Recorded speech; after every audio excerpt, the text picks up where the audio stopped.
Hi and welcome back to Whitetail Acres Farm. So this weekend is a full-on harvesting and preserving weekend.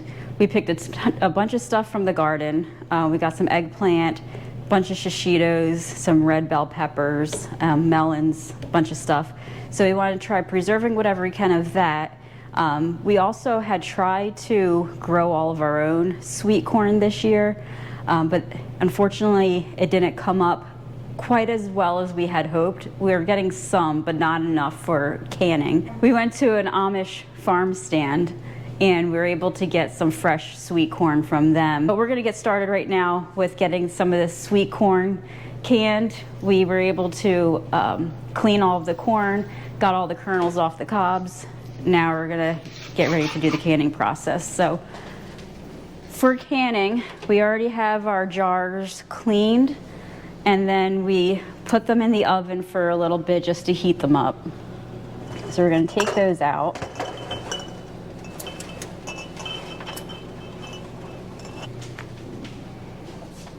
Now while the jars are nice and hot and sterile, we're going to start packing them.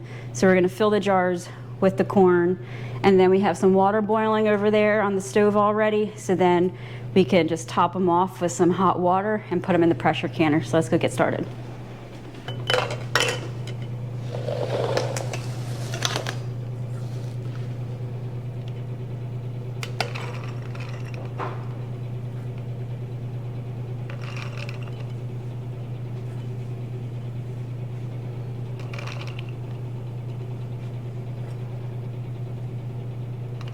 When pressure canning corn, you can either raw pack like we are right now, or you can hot pack them. It does not matter.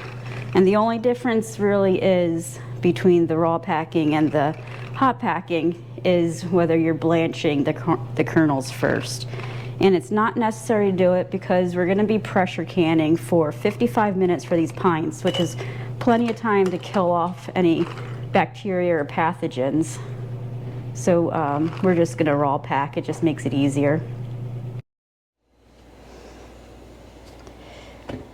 We got the jars all packed with the corn here, and now we're going to fill them with the hot water.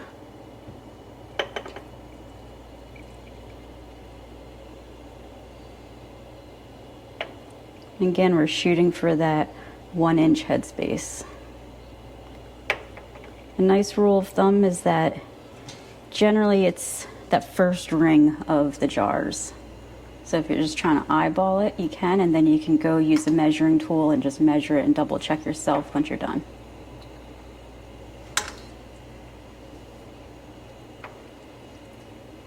We got the cans here, or the jars, all filled with the water now. And I used the measuring tool here just to make sure that they're all about 1-inch headspace. So they are pretty good. Now, it's good practice to put the lids and the rings in some boiling water. So we did that already to get them sterile and nice and hot. And I'm just going to put these on. Be careful because they're very hot.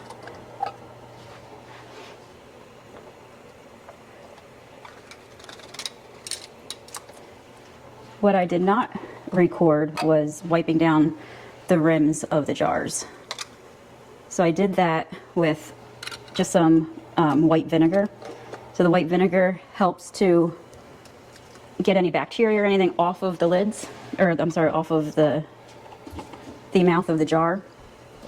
So that way when the jars are going through the pressure canning process, the lids are not only able to have a proper seal, but then you avoid having any bacteria or anything getting trapped inside. Now that the lids and the rings have been placed on the jars, I'm just tightening them finger tight. You don't want to tighten them too much. You just want it finger tight just to ensure that the lid makes good contact with the mouth of the jar.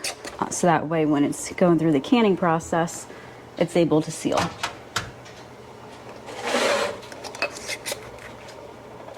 I have gloves on because the jars are very hot, so I recommend that you have something to protect your fingers when you're doing this.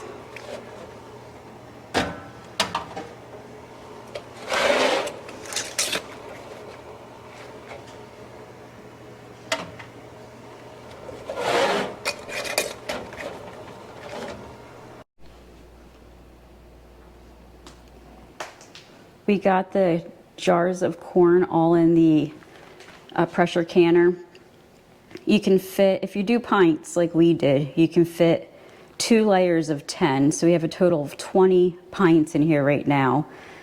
We already added 3 quarts of water into the pressure canner.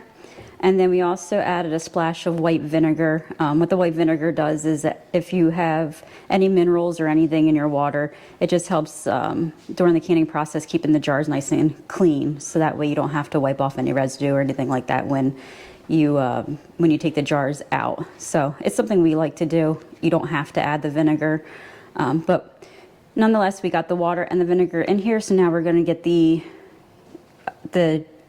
pot over onto the stove, and we're going to get started on cooking it.